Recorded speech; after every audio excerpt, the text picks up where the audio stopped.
Halo semuanya, selamat datang di video pembelajaran tentang kanker serviks. Video ini dibuat di bawah bimbingan Dr. Farah Nurdiana, spesialis radiologi konsultan. Apa sih yang dimaksud dengan CA serviks? Nah, CA serviks merupakan tumor ganas primer yang berasal dari epitel squamosa serviks atau leher rahim, yaitu bagian terendah rahim yang menempel pada puncak vagina. Etiologi atau penyebab paling sering adalah infeksi human papillomavirus atau virus HPV, di mana ada yang tipe low risk dan juga high risk. Selain itu, faktor risiko seperti genetik, perilaku seksual yang terlalu dini ataupun suka berganti pasangan seksual, sistem imun yang lemah, riwayat merokok, dan juga riwayat reproduksi seperti hamil saat usia muda, multipara, ataupun menggunakan kontrasepsi. Selain itu, adanya keterbatasan fasilitas untuk melakukan screening seperti pemeriksaan pap smear juga menjadi salah satu faktor risiko terjadinya kanker serviks loh. Bagaimana sih terjadinya kanker serviks? Infeksi dimulai dari virus HPV yang masuk ke dalam sel melalui mikroabrasi jaringan permukaan epitel sehingga virus dapat masuk ke dalam sel basal. Sel basal terutama stem cell akan membelah, kemudian bermigrasi mengisi sel bagian atas, lalu berdiferensiasi dan mensintesis keratin. Pada HPV yang menyebabkan keganasan, protein yang berperan banyak adalah E6 dan E7, di mana mekanisme utamanya melalui interaksi dengan protein P53 dan retinoblastoma. Perkembangan kanker serviks berawal dari terjadinya lesi neoplastik pada lapisan epitel serviks, dimulai dari neoplasma intraepitel serviks dan karsinoma in situ. Selanjutnya, setelah menembus membrana basalis, nantinya akan berkembang menjadi karsinoma mikroinvasif dan invasif. Pada anamnesis akan didapatkan keluhan berupa perdarahan abnormal, keputihan berulang dan berbau, nyeri daerah panggul, dan juga nyeri ketika berhubungan seksual. Kemudian juga perlu digali terkait riwayat infeksi menular seksual sebelumnya, multiseksual partner, infeksi HPV sebelumnya, riwayat HIV, dan juga merokok. Pemeriksaan fisik yang dapat dilakukan adalah pemeriksaan genitalia eksterna, di mana didapatkan adanya perdarahan, kemudian pemeriksaan in speculo, yaitu adanya penilaian fluxus dan flor, massa berdungkul, rapuh dan mudah berdarah.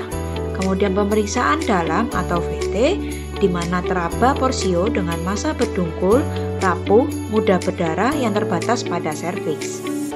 Pemeriksaan penunjang yang dapat dilakukan untuk membantu penegakan diagnosis adalah pemeriksaan biopsi dan patologi anatomi, laboratorium, fototoraks PA, USG, CT scan, dan MRI.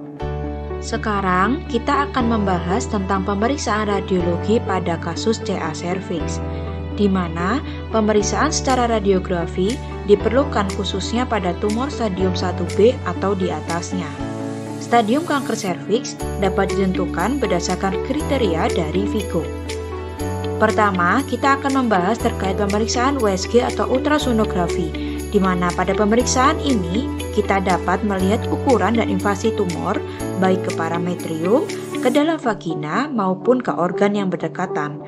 Nantinya akan didapatkan massa dengan gambaran hipoekoik dan juga vaskularisasi meningkat pada pemeriksaan Doppler warna. Selain itu, bisa juga didapatkan gambaran hidronefrosis yang menandakan tumor stadium 3B. Berikut adalah contoh gambar USG transabdominal yang menunjukkan adanya pembesaran serviks dengan kanker serviks di dalamnya. Berikut adalah contoh gambaran pada USG transvaginal yang menunjukkan massa serviks hipoekoik dan pada pemeriksaan Doppler didapatkan vaskularisasi yang meningkat pada massa serviks.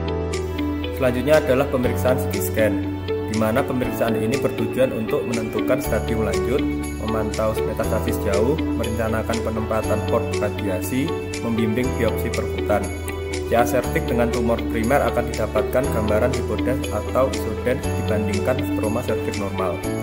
Berikut adalah contoh kanker serviks sebagai massa hipodens dengan penurunan penyerapan kontras dibandingkan stroma normal pada serviks dan myometrium. Gambar sebelah kiri merupakan CT aksial pelvis dengan kontras yang menunjukkan infiltrasi miometrium oleh tumor, di mana tumor mengelilingi fibroid rahim dan meluas hingga miometrium. Pada gambaran sebelah kanan merupakan CT scan pelvis aksial dan sagittal, di mana menunjukkan massa hipodens di serviks yang meluas ke dalam vagina. Berikut merupakan contoh pada kasus yang mengalami metastasis jauh. Gambar sebelah kiri adalah CT aksial abdomen dengan kontras yang menunjukkan massa hipodensitas di lobus kiri hati. Sedangkan gambar sebelah kanan adalah CT aksial toraks dengan kontras yang menunjukkan adanya efusi perikardial. Selanjutnya kita akan membahas pemeriksaan MRI. Pada gambar sebelah kiri yaitu MRI sagittal T2W imaging didapatkan CA cervix posterior dengan gambaran isoviten terhadap stroma fibrosa. Dan pada gambaran sebelah kanan yaitu MRI sagittal T2 didapatkan massa serviks besar mesofitik yang menonjol ke fornix posterior vagina. CA cervix juga dapat meluas hingga miometrium dan endoservix seperti gambar berikut. Gambar sebelah kiri merupakan MRI sagittal T2W imaging yang menunjukkan massa serviks yang besar menginfiltrasi miometrium dan endometrium. Sedangkan gambar sebelah kanan merupakan MRI sagittal T2W imaging yang menunjukkan CA cervix meluas ke endoservix. Deteksi dini dan pencegahan lesi prakanker serviks memiliki peranan penting dalam penurunan kejadian kanker serviks ke depannya. Ada 4 metode yaitu pap smear, inspeksi visual asam asetat, inspeksi visual lukul iodin, tes DNA HPV. Nah, bagaimana ya untuk tata laksana dari kanker serviks?